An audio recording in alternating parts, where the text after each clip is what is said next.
Whatever. Hello. Yo, hey Blazin. How's it Yeah, what's going, up, man? guys? Hear me? Yes, indeed. Dakota's Perfect. not supposed to be on this call. I don't know. It went for him anyways. Hopefully, he doesn't pick up. Um, No problem, man. It's not a big deal. Great to chat with you, man. Uh, Yeah, we were excited supposed to to be we were here. Thanks for supposed to throwing get me on into the last chat. week. That was my fault. We messed that up. But now we are here. We got a little bit of a raid going on Twitch right now, so we're gonna get a bunch of eyes on Magnum AI. That sounds super cool. Burst of energy. Thank you for the raid, bro. Um, So yeah, we'll do a giveaway after this interview. We're gonna do a giveaway for you guys, so stick around. But yeah, I want to hear more about Magnum AI. I love the art. Everyone in the chat was talking about the art. Um, Well, sorry, go ahead. no. So yeah, so just would love to get sort of a 30,000 foot view of what you guys are building, and then we can sort of go top to bottom through the website and learn a little bit more about the utility and what things you guys got on your roadmap and all that kind of good stuff. Definitely, definitely. If you have any questions along the way, feel free to pop in and ask. Love Who it. knows, maybe I'll accidentally miss some stuff along the way. But if I'm giving you the full rundown, we'll start with like the genesis of the project and our idea and where we've been trying to take it. Yeah. So basically the project started out at the idea of, we really wanted to put a huge focus on, the art and the community. Community is my background, especially. I used to actually stream on Twitch a little bit, not like a big following or anything. I was really tiny. So that intersection between Twitch and NFTs is really huge, actually. Like that community aspect, all that. It's awesome. And obviously the art too. That was another big focal point for us. We have seen a bunch of different pixel art projects come and go that have been, a little bit more low effort. So we wanted to make sure we spent a lot of time getting out something that people would actually like. And we took a lot of like old school arcade, anime, Love that. video game references, which, is nostalgic for a lot of people. Like that. That's definitely one of the biggest comments we get from people coming into our community. Oh, We 100%. I love love this Street Fighter-esque animation on the top left next to the logo where the dude's just sort of like ready to start fighting. bouncing up and down. Yeah. Yeah. That might be one of my favorite ones. It's one of the smallest and the easiest sprites that he probably worked on, or like little 101s, and it's definitely one of my favorite That's for sure. awesome. And so yeah, we just spent a lot of time giving that vibe. I'm sure you probably even saw the trailer at some point, which Yep. encompassed all that also. But for the roadmap, that's why I was saying that initially is that we put that huge emphasis on those two things because we have good community builders and we have good artists. And on the utility side, our our devs are coming from Web 2, so it's completely new to them learning on the Solana blockchain, Hmm. and they've done a great job. We're actually just about to well, let me just start from the genesis of the roadmap and then I'll get to that. But Totally. anyways, the first step of the roadmap, is a lot of the housekeeping stuff, right? Making sure that we do all the community interaction, we get the sales bot up, Matrica for wallet verification, do some one-on-one giveaways. We thought that was kind of unique. We'd never seen any projects giving away one-on-ones off the Mm-hmm. bat. We actually even did a live one-on-one giveaway to someone who won it off of Twitter. So they got to choose the theme of their choice, which was super cool for them. They won it. We made it live for them, and then it was a part of the collection, which I thought was like a fun way to get the community involved and Very dope. interested. Yeah. Um, then past that, we ended up moving on into what was like another way for us to incorporate our art into the roadmap, which was phase two, the carbon stasis chamber. The carbon stasis chamber, I don't know if you're familiar with like pesky penguins, where they do the burning mechanism where they roll the snowball. It might catch anywhere from 5 to 10 of the pesky penguins, and they basically burn them from the collection. So it's Oh wow. deflationary. Yeah, and so we saw that and we're like, well, look, we don't want to burn our collection. We like it. And so we came up with the carbon stasis chamber, which basically freezes select amount from the floor that we sweep from our own wallet. And then what we do is we burn a few of them, but we replace them with one-on-ones. Oh So wow. basically, yeah, we keep the same size collection and we just upgrade them, to one-on-one. So we'll usually do like 1 to 2 one-on-ones per week, and our artists will do them live for people to watch, just to help keep some of that interaction. So that was like the initial point with that. Then we moved on to phase three, which is our legendaries. So originally when the project started, we thought we were going to only have 10 legendaries or one-on-ones, right? By the time we launched, we had closer to 25 actually. Oh wow. Just because we kept doing so many of those live art sessions because people really loved watching it in action. It was a good like learning tool for Oh, people that's that were cool. interested in Asprite, interested in the Adobe suite, because our artist does everything. He's the artist, the pixel artist, the illustrator, animator, Oh wow. and animation is his strongest, skill sets. So, I mean, he's amazing. Like, when I found him, I told him, like, look, man, at the very least, I hope that I can help you get eyes on your skills. I feel like you're so Right. under the radar. I want to like pump you up to the community. People are gonna love you. And I'm telling you, man, he must get like 2 job offers a day from No people like, way. hey, yeah. I'm That's telling you, sick. yeah, but he's in love with Magnums. He really likes what we're doing, and it comes from his era too. What I talked about earlier with the video games and stuff. Right. And then past that, the initial phases are more that housekeeping, that keeping in line with the art and the community. Phase 4 is when we will be releasing our token and staking, which is getting more into the utility. Which I'll be honest with you, I started NFTs back when there was a lot more community and art, Mm-hmm. and eventually utility would come for a lot of those projects. And I really based a lot of that in my community and my project. But I gotta tell you, man, the shift to utility has just been so huge Oh that yeah. I wish I'd put a little bit more of an emphasis on it if I'm looking back on it. Oh, But for 100%. I mean, generally in NFTs, like, and this is what we talk a lot on stream, is that started with art and profile pictures, and then it Mhm. was community being the big driving factor, and then it switched to utility, and now we're kind of seeing a passive income narrative. At least in my side, that's what I'm seeing is like Oh, for with sure. the Teo Robotics and DGen Coinflip and all these guys.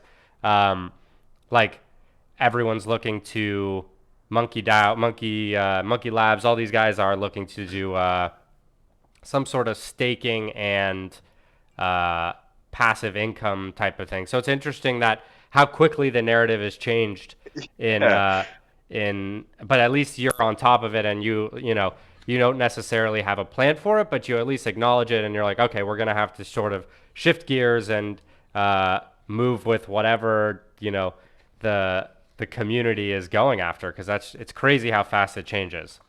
Yeah, I mean, I definitely have plenty to say on that. But I'll get through the Yeah, roadmap just real quick, and then yeah, we could. yeah. I'm sure we could go back and forth on that forever. Totally. Um, but yeah, so now we have token and staking, which is actually going to be coming out in the next few days. So we'll have our Mag AI token, which is a completely utility token. Okay. Initially, it's going to have no type of passive income play behind it because we need to create more utility for the project so that if we do ever in the future maybe do a passive income play, like they're not just draining the liquidity pool. There's different ways for Mm. them to incorporate the token into the project to actually use the token towards different offerings, whether that might be auctions or upgrading your NFT or different things like that, right? Because if Yep. you just open a liquidity pool but you have no utility, the only thing people are going to have to do is basically drain the liquidity pool, which just gets rid of money from the project that could help it sustain for a longer term. So but right now, yes, we'll have our token and staking coming out, which we've been building in house, which is why it's taken a lot longer.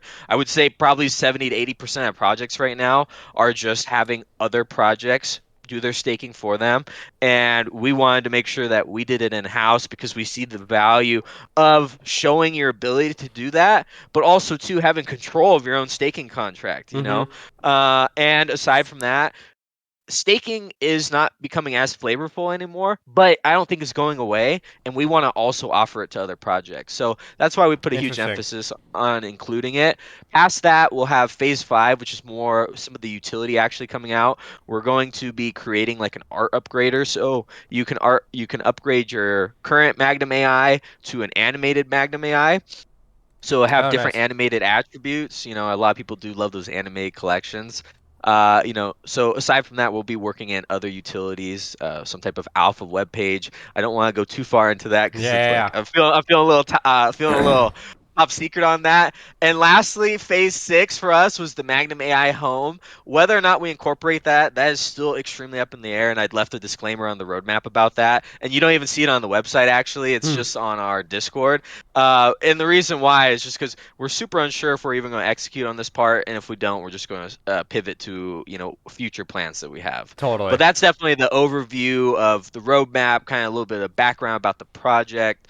So hopefully that was detailed enough. Oh yeah, definitely. And by the way, chat, if you guys have any questions, definitely drop it in the chat. And as we're going through different stuff, I will integrate in your questions. And so just to clarify, because I didn't hear anything about this, no plans to do a game. Not that that's bad, but it just reminds me of a game very much like Yes. like an old school. Like this is like that arcade game just to Yeah, be no, totally crazy, like you could even release like a physical arcade machine with your custom game on it. That would be bananas that'd nuts. be sick. But I think that like maybe a cut like those aren't expensive to build anymore. Those are like I don't know, $250 you can get a cabinet with like an LCD screen and the whole deal. So like maybe that could be a cool giveaway or something you guys do down the road. I would buy one if you did make that. The Um, crazy idea. I actually really like yeah, yeah, that. yeah. Because like you basically have it already right here. Like I would buy one of these. Like what is it? A mini arcade cabinet. Let's see.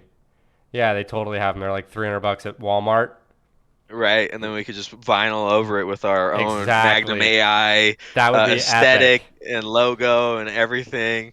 That could be that's cool. I'm gonna write that down right now, Yeah, yeah, actually. yeah. So that would be totally epic, and like you could even have it just loop like an animation instead of make a game, and then maybe if you could Right, push over the air updates to it, like so you don't have to get all the work done. Where like you could literally go to Walmart tomorrow and hack it and throw a little GIF on it, and then right. later on once and if you decide to like make out a game and bug test it and all that stuff, you could push it over there. So that could be a cool way to raise funds, just do a little marketing gimmick.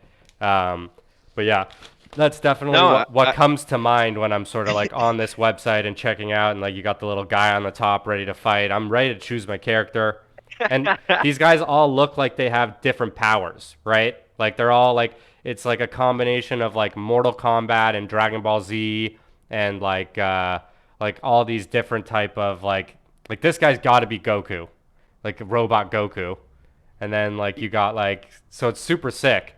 Um, I like how you've merged sort of like all the different nostalgia pieces into a single collection. yeah, no, I'm glad you've taken all that away from it because that was, like I said earlier, so much of our inspiration. In regards to it being a game, trust me, we get this question all the time. Um, It's currently there's no plans, and like never once while we were creating it did we ever like advertise it as going to be a game as much as we know it looks like it. Um, and trust me, we've had people that have like bought the NFT and they're like, so when's the game coming out? Yeah, right, right, right. And I'm like, well, look, man. I mean, I appreciate you supporting the project, but nowhere on the roadmap, nowhere have I or any of our teammates verbally expressed that. I mean, I can tell you, like, our artist has worked with video games before. He's Right. worked on mobile games, side scrollers. He's made them from top to bottom as an artist. But having a developer there to do that, it's a completely different story. Totally. Finding the correct Unity developer that can make like one of these old school arcade type looking games is extremely sparse. I'll tell you, like we I have might be looked able to into. help you with that. I definitely might be able to help you find a dev to build out if you should want to in the future, so we can discuss that off of the stream. Um, Sure, yeah, we're open to learning a little bit more but about yeah, it, it's like a But totally niche type of developer. But those guys, I don't think for that type of developer, building out a game around this, like a side scroller or something like that, wouldn't be the hardest thing to do compared to like a whole metaverse with like all oh the yeah, bells and whistles. Like this is pretty executable and could probably get it done fast, and it wouldn't have a shitload of bugs and like be a total nightmare. Like it's something that you could sort of set it and forget it, and then just have that piece of asset be part of your ecosystem. So yeah, obviously all things in due time.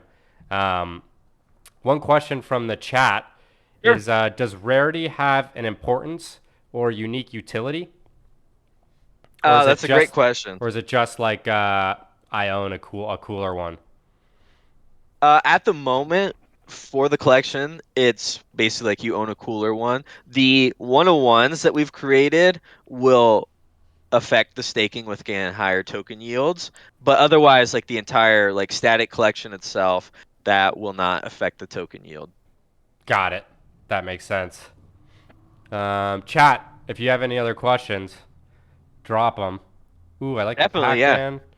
Yeah, If you guys have any other you guys got sorry, go some ahead. really good art. I like the no signal. I like the Pac-Man synthwave. Are you checking out the rarity page right Yeah, now? yeah.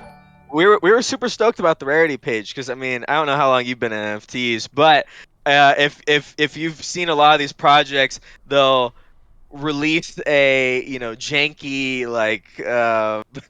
like Google Docs Right, with right, right. the rarity page on it, and we're like, man, No, just this is a want really good one. I can yeah. sort of like go through and pick out the each attribute Yeah, and you can pick out each attribute has the rarity percentage, and even at the top, at the very top, you have that basically that randomizer. It's almost like generating your own NFT up there. You can randomize it, you can add on whatever attributes. So we've only seen like one or two projects do that, and we just felt like it was a really cool interactive way for people visiting the website to get a true idea of, some of the different combinations that they could acquire eventually if they wanted to. yeah, I love it. I love it. Let's see. We're gonna jump into the FAQ just to see if we have any other questions. So it minted last month on the 28th. There's 3,888 of them. Uh, did you guys have what was the mint price? Our mint price was 1.35, so we are currently struggling under mint right now. It's definitely been a combination of a couple factors. I mean, as much as I'd love to just only blame it on the market, because the market has been I rough mean, right the now. market's rough right now for sure. Yeah, the market has been rough. I mean, a lot of hype projects haven't been selling out. They've been cutting their supply or just, discontinuing altogether. But, in our case, I think it really just came down to, like we were very hype pre-mint, but after mint, it was just really hard to hold people's attention, especially because our utility was on the slower end. I gave a bunch of disclaimers like, hey, staking is going to take 3 weeks to come out after mint. And here we are Yeah. at the third week and we're about to release it tomorrow. But people prefer to buy and find out versus know. Oh, totally. And I mean, there's a problem with, and this is a lot of NFT investors in general, is they don't understand that the building phase takes a long time. It just takes time to right, build stuff, and it's not all insta hype and like instant gratification. There's like when you're building stuff, like A, it takes time to build it, then B, it takes time to test it. Then you have all these edge cases of like weird things where some guys on like iOS version 5 versions ago and yeah, throws a black screen or whatever. And so you gotta like, um, at least I'm an investor, so I understand how that process works. But I think a lot of the people that have moved into the NFT space, a majority of the NFT guys are not necessarily like they haven't been in crypto for a while. They haven't been in like the startup ecosystem or in the development ecosystem, so they don't know. They just expect like when staking and then like when am I going to make money and then when is the passive income happening, um, and I think that's just a tough sort of disconnect between the builders and the buyers, um, and maybe they'll learn at some point or maybe we'll just be stuck in this instant gratification thing, but it's tough. But yeah, I totally feel you, and also the market is not doing great right now. um, yeah. I mean, I definitely agree with a lot of that. Obviously, as a project owner, I have to like reflect internally, and see like what also we could have done better. And like, yeah, upon reflection, I guess I just think I didn't 100% have my finger on the pulse about, how important utility was because like I told you before, I just came from like it's like a bygone era and it's only been like 8 or 9 months since I joined NFTs. oh yeah. But it's a bygone era from when like, you saw pesky penguins and turtles, artificial relevance, and even D gods coming out way back then. And they didn't have, a mass amount of utility or this or that. It really was just about the profile picture, the community. Some of them were releasing a little bit of utility or coming out with some innovative things. But at the end of the day, it was just at a time when people were so much more about banding together behind a project, a profile picture, community. And yeah, that now we've moved so far away from it, I get worried for the Solana ecosystem because, at the end of the day, NFTs are supposed to be based on being collectibles, at to some extent, right? Yep. Even if you don't hold them forever, you're supposed to put some level of time and commitment into them, and people are just completely foregoing that to move from one server to the next all day long. And don't get me wrong, I get it. People are here to make money. I'm here to make money. But how sustainable is it if we're just kind of like doing scorched earth from project to Oh, project, 100%. except for like the ones that are like a moonshot, right? Like, of course people want to hold on to those, and of course people want to be a part of those, but they're devaluing the fact that other projects, I'm not even talking about mine, just in Yeah. general, that they can have the chance to become that if there was more time and effort put into it. Because there's like this intersection where I think the three most important parts about a project are, the community, the utility, and the art.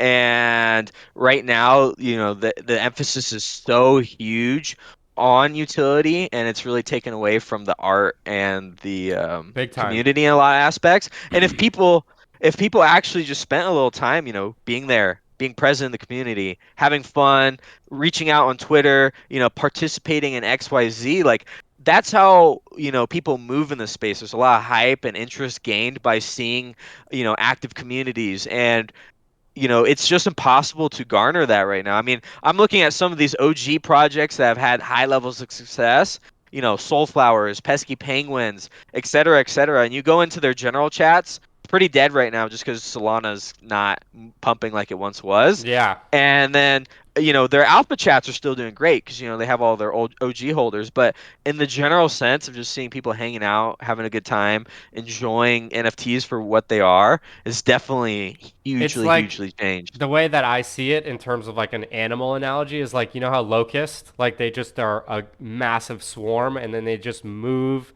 as a unit from hyped thing to hyped thing. And it's just like whatever everyone thinks is going to be the next thing, they all go to it and then it dumps and then they move to the next thing. And it's a very interesting dynamic that's sort of emerging from, because I think a lot of the people are not necessarily interested in art or community, but just like flipping, just for the Yes. not even the art of flipping or learning how to flip, but they just want to like mint something, Maximum sell it profits for as more. quick as Yeah, possible. exactly. And there's no long-term vision. There's no time because they have their next thing already in their sights. So it's like they're doing one thing and then they already have moved on to like what's the next best thing that for whatever psychological reason like it's like an addictive game of like I want to make money, I want to flip this NFT so that I can go mint whatever it is next week. And yeah, it's an interesting time. So I like getting like everyone's feedback and thoughts on all this stuff. Right. Chat, do you guys have any more questions? We do have another interview that we're gonna jump on in 5 minutes, but I do really like the conversation we're having, and maybe we can jump on another time, maybe next week if you want to, and just chat more broadly as like a project owner and not necessarily about Magnum AI, and just talk about the space and how we see things moving. Because I like chatting with you, and it seems like we're on the same page about a lot of stuff, but maybe Sure. also have unique ideas in terms of like where the spaces are going and how to capture value and all that stuff. Oh yeah, I mean 100%. If you ever want to talk about the ecosystem in general, I mean, I've been around it so long. I have, my own opinions, or I just see where things are going. And yeah, I mean it's cool to have this type of discourse, really get different perspectives. I think it's all about learning too. And maybe I have some type of opinion, but after I sit down and have a conversation with you, I might be like, huh. Right. Well, Yeah. that's a smart point. And look, since we're on very minimum time, back to Magnum AI Yeah. just for a Yeah. second. I'll just say that our goal right now is just to kind of put our head down, not really focus on the floor, and just keep building. Because as a project owner or just a developer in the space, that's kind of all you can do is like. At first I was, really taking it to heart. I was like, oh, people are losing a little bit of interest or the floor price or this and that, but you only have so much control over things, and the things that I can control are just keep being active in the way that I'm being active, keep delivering on our roadmap on the points that we said we were going to deliver. And past that, if people are getting upset, it's best to like take criticism, and it's best to take um those suggestions and try to wiggle them into the project where you can, but otherwise stick to your guns and stick to your plan. I find is very effective a lot of the time. Yep. I love that. I think that is exactly the right philosophy to sort of take and approach this whole thing with. Um, So yeah, is there any other last thoughts and anything we didn't cover or that we want to, or maybe we'll jump on next week and just sort of shoot the shit and talk more about the whole ecosystem. Definitely, man. Hit me up. We could talk about it for as long as you want. It'll be a Beautiful. lot of Yeah, yeah. fun. Maybe we'll We do a could. day that I'm not doing a bunch of interviews and we can just chat, and do sort of a longer form type of thing, which I think we're going to add into the show is just like more generalized chats instead of Yeah. like project like specific. We can just sort of chat about the space and what you're seeing and what I'm seeing and what's the same and what's different and all that kind of stuff. No, those are great. I mean, I hop on a lot of different like AMAs on Twitter and stuff where we kind of do that, just kind of shoot the shit about what's going on in the space, our projects, just generalized stuff, and start some good conversation topics. And it's a lot of fun, and there's so much to talk about in this space. It's moving in 1,000 different ways. You have games, you have project like mine, you have projects that are completely different. There's just never-ending topics. So yeah, if you need to hop into your next interview, I won't hold you up any longer. It's definitely been a pleasure. I appreciate you bringing me on here and let me talk about Magnum AI a little bit, our current plans, our future plans, where we're going, and hopefully I gave a pretty good like overview and understanding to some of the people watching. Oh yeah, big time, man. And I love your Discord avatar GIF, by the way, where he goes like total psycho mode every couple seconds. That's Yeah. super sick. Yeah, I mean, it grew on me. It's one of those old school animes. I think I I might need to forget. do that for mine, honestly. Like keep it legit normal and then just have it go like psycho face for a second. That's pretty Oh sick. yeah. Well, if you ever need a one-on-one artist to help cook you up something, Oh you can wow. reach out to our guy. He's amazing. Beautiful. Awesome, man. Well, thanks for coming on. And No, yeah, well, let's keep chatting. perfect, man. Well, you have a good rest of your day. Good luck Awesome. having some interviews with all these other projects, and we'll catch up later, okay? Yes, indeed. Awesome, man. Later. All right, Peace. take it easy. Peace.